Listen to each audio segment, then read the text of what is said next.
I'm Bonnie from Wedels Garden Center, and I'm going to be speaking with you today about repotting orchids. There's lots of different varieties of orchids. There's Phalaenopsis, there's Cymbidiums, Oncidiums, lots of different varieties, and different varieties like different medium. Some like a charcoal and bark mixture, some like a sphagnum moss mixture, which here's the sphagnum moss dry, here's the sphagnum moss wet. You'd use this for putting it around the roots to keep the roots moist. Today I'm just going to be using the orchid bark and charcoal. This is a lady slipper.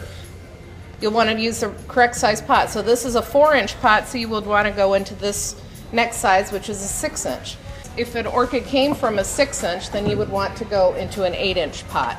The reason that the orchid pot has holes in it, both decorative and the clay, is so that the air will be able to get to the roots. Repotting time of any orchid is when it's not blooming. What you want to do is put a small amount of the orchid medium in the bottom of the pot,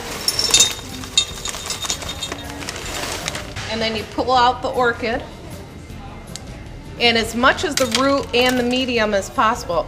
This root system isn't very large, but that's okay. If not in here, it's not gone. It's just a small root system. Stick your orchid in, and I still need a little bit more. You don't want it to be too low. You also don't want it to be too high, because when you're watering, you don't want your water to spill out the sides. Then you'll just put more medium in around the orchid roots. You want to pack it in well. And you don't want to have any of the medium in the leaves, because the leaves, that'll rot the leaves. Here you've got a nice level of medium around it. Because this is just bark and moss, you'll want to make sure that you water it quite heavily the first time, and then after that, probably about every 6 to 10 days. And that's the lady slipper repotted.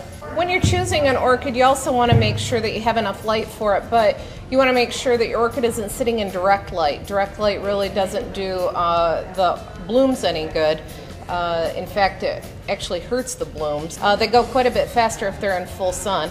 I recommend indirect light, like an east window or a south window, away from this window about 6 feet or so, but no more than 10 feet.